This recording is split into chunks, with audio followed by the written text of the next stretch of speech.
मैं डॉक्टर कृष्ण कुमार यादव, अतिथि शिक्षक LNLS college Birpur Supaul, BNMU Lalu Nagar Madhepura. मैंने पिछले दिनों थर्ड पार्ट के छात्रों को ये उपनिषद के बारे में बताया था। इसमें 20 श्लोक बता दिए थे मैंने। आज 21वें श्लोक में है। 20वें श्लोक में देखा था आप लोगों ने कि मरने के बाद मनुष्य की आत्मा है या नहीं है, इस पर नचिकेता ने कहा था कि कुछ लोग कहते हैं कि एक जो वेदवेत्ता है वे लोग कहते हैं कि आत्मा अमर है, वो आत्मा है, मनुष्य के मरने के बाद है। लेकिन दूसरे लोग जो नास्तिक हैं वे कहते हैं कि आत्मा का अस्तित्व नहीं है। तो आप से मैं इसको भली भांति जान लूं, यही मेरा तीसरा वरदान है। तो ये तीसरा वरदान के रूप में मांगा था, आत्म तत्व का विश्लेषण। तो फिर 21वें श्लोक में फिर नचिकेता कहता है,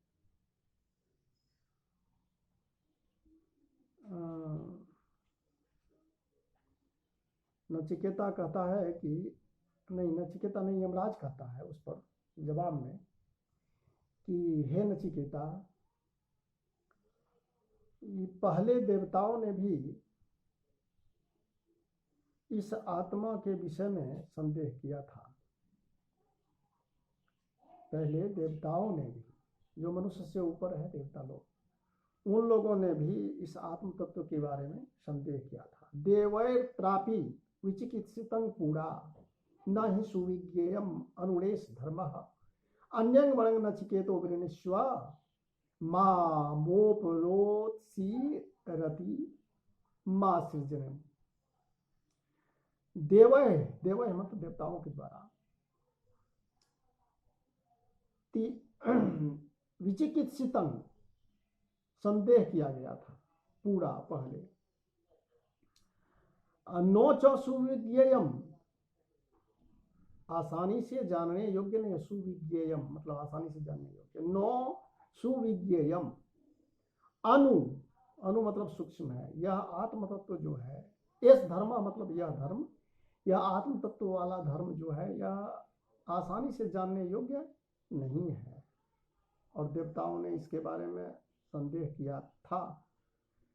अन्यं वरं नचिकेतो वृणीष्व, इसलिए हे नचिकेता तुम क्या करो, तो दूसरा वरदान मांग लो। मां मोपरोत्सीरति, मां उपरोत्सी मतलब उपरोत्सी मतलब होता है निर्बंध करना या दबाव डालना। तो मुझ पर इस तरह से दबाव मत डालो, मुझे निर्बंध कर दो। अतिसृजनम, मां अतिसृज, अतिसृज का अर्थ होता है लौटा देना। तो मुझे यह वरदान जो है, यह मुझको तुमने जो मांगा वो लौटा दो, अर्थात दूसरा वरदान मांगो तीसरे वरदान में। तो इस तरह से नचिकेता ने कहा। आत्म तत्व की सूक्ष्मता का प्रतिपादन करते हुए यमराज नचिकेता से कहते हैं ऐसा। फिर आगे कहते हैं 22वें मंत्र में, 22वें मंत्र में, देवैर त्रापि विचिकित्सितं किल त्वं च मृत्यु यन्न सुविज्ञेयम् आत्थ वक्ता चास्य त्वादृगन्यो नो लभ्यो नान्यो वरस्तुल्य एतस्य कश्चित्। इसमें नचिकेता कहता है कि हे यमराज, हे मृत्यु, मैंने अभी सुना आपसे, आपने कहा तुम आत्थ, तुमने कहा यानी आपने कहा, तो उसको मैंने सुना कि देवै त्रापि विचिकित्सितं, देवताओं के द्वारा संदेह किया गया था इस विषय में। और यह ज्ञान जो है यह आसानी से प्राप्त होने योग्य नहीं है।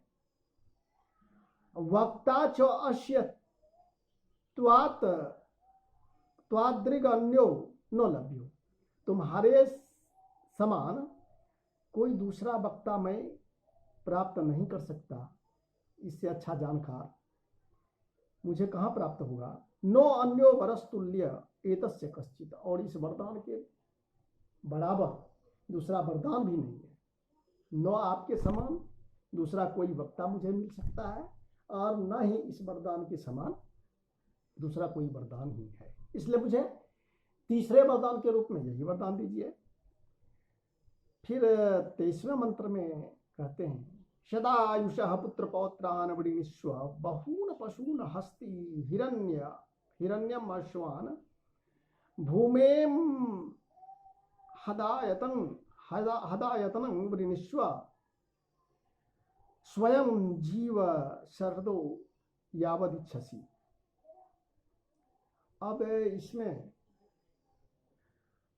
यमराज नचिकेता को प्रलोभन देकर आत्म तत्व की जानकारी लेने से भटका रहे हैं और वे कहते हैं कि हे नचिकेता, तुम 100 वर्ष की आयु वाले पुत्र पौत्रों को प्राप्त कर लो और बहुत से गौ पशुओं, हाथी, स्वर्ण, घोड़े ये सब ले लो। बहुत बड़ी पृथ्वी के विस्तार वाला साम्राज्य ले लो, उसकी मांग कर लो और जितने वर्षों तक तुम जीवित रहना चाहते हो, इच्छा है तुम्हारी, जीवित रह लो। अब इसमें इस मंत्र में यमराज ऐसा बड़ा बड़ा प्रलोभन दे रहे हैं सांसारिक मायावी, ताकि वो उसमें फंसकर जो है तीसरा वरदान ना ले। कहते हैं शतायुषः पुत्र पौत्रान, शतायुषः 100 वर्षीय, पुत्र पौत्रान बेटा और पोता, बेटे पोते, वृणीष्व मांग लो। अब बहून पशून, बहुत सारे पशुओं को, हस्ती हाथी, हिरण्य स्वना, अश्वान घोड़ों को, तो हाथियों को, घोड़ों को और फिर सोना चांदी अर्थात बहुत सारे धन संपत्ति को मांग लो। भूमे अहदायतन वृणीष्व, असीमित व्याप्त क्षेत्र में जो भूमिखंड हो उसको तुम मांग लो। स्वयं जीव शरदो यावद इच्छसि, जब तक चाहते हो तब तक तुम स्वयं जी लो। यही 23वें मंत्र में यमराज कहते हैं। और फिर आगे कहते हैं एतद तुल्यं यदि मन्यसे वरं वृणीष्व वित्तं चिरजीविकां च महाभूमो नचिकेतस् त्वमेधि कामानां त्वां कामभाजं करोमि। इसमें कहते हैं कि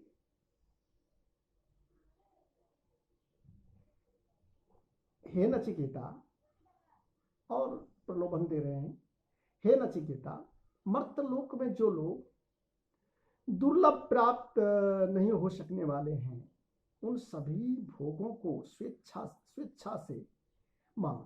कहता मृत्यु लोक में जो जिस तरह के भोग विलास लोगों को प्राप्त होना संभव नहीं है, उस तरह के भोग विलासों को तुम मांगो। और ये देखो तुम्हारे समक्ष नहीं, इसमें 24वें मंत्र में कहते हैं, इसमें कहते हैं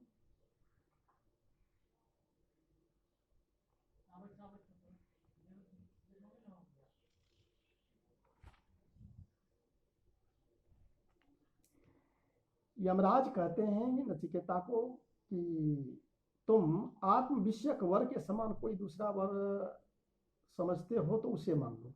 एतत् तुल्यं यदि मन्यसे वरं, इसके समान, एतत् तुल्यं मतलब इसके समान, यदि मन्यसे यदि मानते हो तो वरं गृह्णीष्व, तो दूसरा वरदान मांग लो। वित्तं चिर जीविकांच, बहुत सारी संपत्ति मांग लो, जो बहुत काल तक रहने वाली जीविका मांग लो, चिर जीविका को प्राप्त कर लो। और फिर महाभूमो, बहुत बड़ा भूखंड मांग लो। नचिकेत त्वम एधि कामानां त्वां का काम भाजन करोमि, मैं तुमको दिव्य और मानुषिक कामनाओं, भोगों को इच्छानुसार भोग करने वाला बना देता हूँ। इस मंत्र में ऐसा ही कहते हैं कि काम भाजन करोमि, काम भाजन करोमि मतलब कामनाओं को इच्छानुसार भोग करने वाला। कामानाम त्वाम काम भाजन करोमि, कामनाओं को भोगों की इच्छानुसार भोग करने वाला मैं तुमको बना देता हूँ, ऐसा इस मंत्र में कहते हैं। फिर 25वें मंत्र में कहते हैं, ये कामा दुर्लभा मर्त्य लोके सर्वान कामाच्छन्दतः प्रार्थयस्व इमा रामाः सर्था सतूर्या न हीदृशा लंभनीयाः मनुष्यैः आभिर्मत्त प्रताभि परिचार्यस्त्व नचिकेतो मरणं मानुप्राक्षि। अब इस 25वें मंत्र में कहते हैं कि हे नचिकेता, मर्त्य लोके ये कामा दुर्लभा, इस मृत्यु भुवन में जो कामनाएं दुर्लभ हैं, इस कामनाओं की पूर्ति दुर्लभ है। सर्वान कामान, उन सभी कामनाओं को इच्छन्तः प्रार्थयस्व, चाहते हो, चाहने वाले हो यदि, तो उसको मांग लो, प्रार्थना कर लो। इमा रामाः सर्था सतूर्या, ये देखो तुम्हारे समक्ष सुंदर रथ, षड़था सुंदर रथ, और कर्ण प्रिय वाद्य विषयों से सुशोभित होने वाली,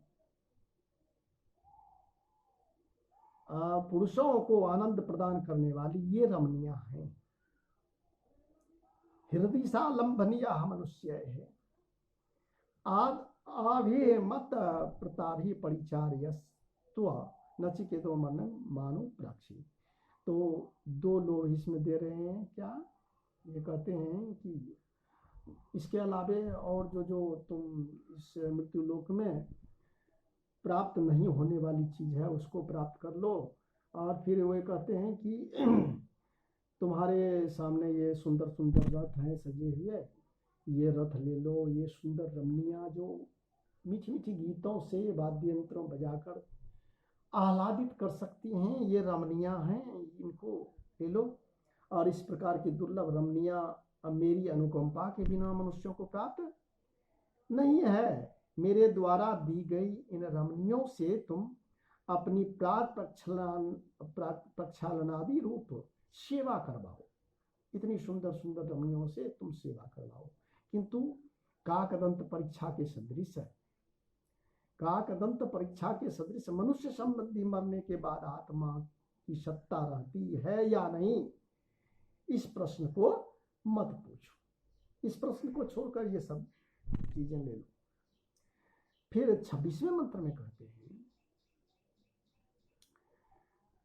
अब देखिए इस 25वें मंत्र में यमराज ने शिष्य की परीक्षा के लिए आत्मज्ञान की दुर्ज्ञेयता का प्रतिपादन किया, और इसके बाद दुर्लभ भोगों के द्वारा नचिकेता को पथ विचलित करने का प्रयास किया। किंतु नचिकेता अपने लक्ष्य से डिगे नहीं, और उसने वैराग्यपूर्ण तर्कों को प्रस्तुत करते हुए वो भोग ऐश्वर्य की नश्वरता को बतलाकर अपने दृढ़ निश्चय को अभिव्यक्त करता है। वो 26वें मंत्र में है, स्वभावा मर्त्यस्य यदंतकेतत् सर्वेन्द्रियाणां जरयन्ति तेजः अपि सर्वजीवितम् अल्पमेव तवैव वाहास्तव नृत्य गीते। अब देखिए इस मंत्र में कह रहे हैं कि अब नचिकेता कह रहे हैं, इतनी देर तक तो उन्होंने उनके प्रलोभन को सुना, फिर नचिकेता कहते हैं कि हे यमराज, जिन भोगों का आपने वर्णन किया है वे कल रहेंगे या नहीं, इसमें संदेह है। मतलब ये सब नश्वर चीजें हैं। जैसे आपने कहा कि वाद्य यंत्रों के द्वारा नृत्य गीत सुनाकर मन प्रसन्न करने वाली सुंदर रमणियाँ, ये सब दिन रहने वाली नहीं है। और फिर वो इसके अलावे आपने बताया कि बहुत बड़ा क्षेत्र ले लेने के लिए या फिर लंबी आजीविका ले लेने के लिए, सुंदर सुंदर रथ लेने के लिए, ये सब चीज़ें अस्थाई नहीं है। ये कल रहेंगे या नहीं रहेंगे, इसमें संदेह है। ऐसे क्षण भंगुर भोग मनुष्य के अंतःकरण सहित सभी इंद्रियों के जो तेज हैं उसे छीन कर डालते हैं। काम भोग से इंद्रियों में जो तेज है, इंद्रियों में जो ओजस्विता है, उसमें जो बल है वो छीन होते हैं। तो वही कहते हैं कि वो छीन कर डालते हैं। और जिस दीर्घ जीवन को तुम देना चाहते हो, कहते हैं यमराज से कि आप जो मुझे लंबी आयु देना चाहते हैं कि जब तक इच्छा हो तब तक जियो, तो वो देना चाहते हैं, वह संपूर्ण जीवन भी तुच्छ है। यदि आत्म तत्व के बारे में मैं नहीं जानूं तो कितनी भी लंबी आयु हो वो भी जीवन तुच्छ है। अतः ये आपके रथ आदि वाहन एवं अप्सराओं के नृत्य गीत आपके ही पास रहें। ये आपकी चीज़ है, आप अपने ही पास रखें, मैं आपसे क्यों लूँ। और ये मुझे नहीं चाहिए, मुझे तो सिर्फ आप आत्म तत्व के बारे में ही बता दें। और फिर आगे कहते हैं 27वें मंत्र में, नो वित्तेन तर्पणियो मनुष्यो, कहते हैं कि धन संपत्ति से मनुष्य कभी संतुष्ट हुआ है क्या? वो कभी संतुष्ट नहीं होता। नो वित्तेन तर्पणियो, संपत्ति से कभी भी वो संतुष्ट होने वाला नहीं है। कौन? तो मनुष्य। लप्स्यामहे वित्तम आद्राक्ष्म चेत्वा जीविष्यामि यावदी शिष्यसि त्वं वरस्तु मे वर्ण्यः सएव। मतलब इसमें कहते हैं कि नचिकेता ने कहा कि मनुष्य वित्त अर्थात प्रभुत धन या भोग पदार्थों से तृप्त नहीं किया जा सकता है। ये तो सांसारिक चीजें, जितनी लोग भोग विलास की चीजें लोग जितना पाते हैं उतना ही चाहते हैं। कामना बढ़ती जाती है, तृष्णा बढ़ती जाती है, इससे कभी मनुष्य संतुष्ट नहीं होता है। इसलिए इस मंत्र के शुरू में ही क्या कहते हैं कि नो वित्तेन तर्पणियो, धन संपत्ति से मनुष्य संतुष्ट होने वाला नहीं है, तृप्ति इससे प्राप्त करने वाला नहीं है। यदि आपको अपनी आंखों से देख लिया है, नचिकेता कहता कि आप तो मेरे सामने, मैंने अपनी आंखों से देख लिया। आम लोग तो कोई देख नहीं पाते हैं आपको, तो देख लिया है तो धन प्राप्त कर लेंगे। और आपके दर्शन मात्र से तो सब सांसारिक सारी भोग विलास की वस्तुएं आसानी से ही प्राप्त हो जाएगी। वो तो प्राप्त होगा ही, मैं प्राप्त कर लेंगे, हम प्राप्त कर लेंगे। और जब तक आप प्राणियों पर शासन करेंगे, यानी जितने जीव हैं उस पर तो यमराज का ही शासन है। जब उसका समय हो जाता है तो यमराज उसको मार देते हैं, मृत्यु को प्राप्त करा देते हैं। जीवित रहेंगे तो कहते हैं कि जब तक आप प्राणियों पर शासन करते रहेंगे तब तक ये सारी चीजें जो आप वर्णन किया वो तो मुझे ऐसे ही प्राप्त हो जाएगा। मेरा प्रार्थनीय वर वही ही है। मतलब तीसरा वरदान जो है मेरा, सिर्फ आत्म तत्व के बारे में जानना ही है। तो कृपा करके आप मुझे वही बता दें, मेरा प्रार्थनीय वरदान वही है, मुझे ये सारी चीजें नहीं चाहिए। और फिर 28वें मंत्र में कहते हैं, अजीर्यताम अमृतानाम उपेत्य जीर्यन्मर्त्यः क्वधस्थः प्रजानन अभिध्यायन वर्णरति प्रमोदान अति दीर्घ जीविते को रमेत। अब इसमें कहते हैं नचिकेता यमराज से कि हे यमराज, यह जो मनुष्य है धरती पर जीर्ण होने वाला है, मतलब बूढ़ा हो जाएगा, ये इसका शरीर जो है इसकी शक्ति क्षीण हो जाएगी, जीर्ण शीर्ण हो जाएगा, या जरावान हो जाएगा, और मरण धर्मा है यह। हाँ, जरावान और मरण धर्मा है, यानी मरेगा, शरीर समाप्त होगा एक दिन। और मनुष्य इस तरह से वो जरावान और मरण धर्मा है। और इस तत्व को भली भांति समझने वाला कौन मनुष्य लोक का निवासी है, जो जराग्रस्त न होने वाले चिरस्थायी देवताओं अर्थात आप जैसे महात्माओं के सन्निधि पाकर दिव्य स्त्रियों के सौंदर्य एवं उनके साथ ही जाने वाली क्रीड़ा से अन्य आमोद प्रमोद सुख विशेषों को बार बार चिंतन करता हुआ अर्थात सुखों को अनित्य मानता हुआ भी दीर्घ जीवन में रमन करेगा। पता इससे क्या फायदा होगा? लंबी आयु में ले लूं और फिर वो अप्सराओं के साथ रमन करूं खूब, फिर भी तो अंतिम में मेरा शरीर जो है, चूंकि यह मनुष्य का शरीर है और जरावान यह है और फिर मरण धर्मा है, तो एक दिन यह वृद्ध होगा और फिर मृत्यु होगी। और अंतिम इस वल्ली का, प्रथम वल्ली का अंतिम मंत्र है यस्मिन् निदं विचिकित्सन्ति मृत्यो यत्साम्पराये महति ब्रूहि नस्तत योऽयं वरो गूढ़म अनुप्रविष्टो नान्यं तस्मान् नचिकेता वृणीष्व।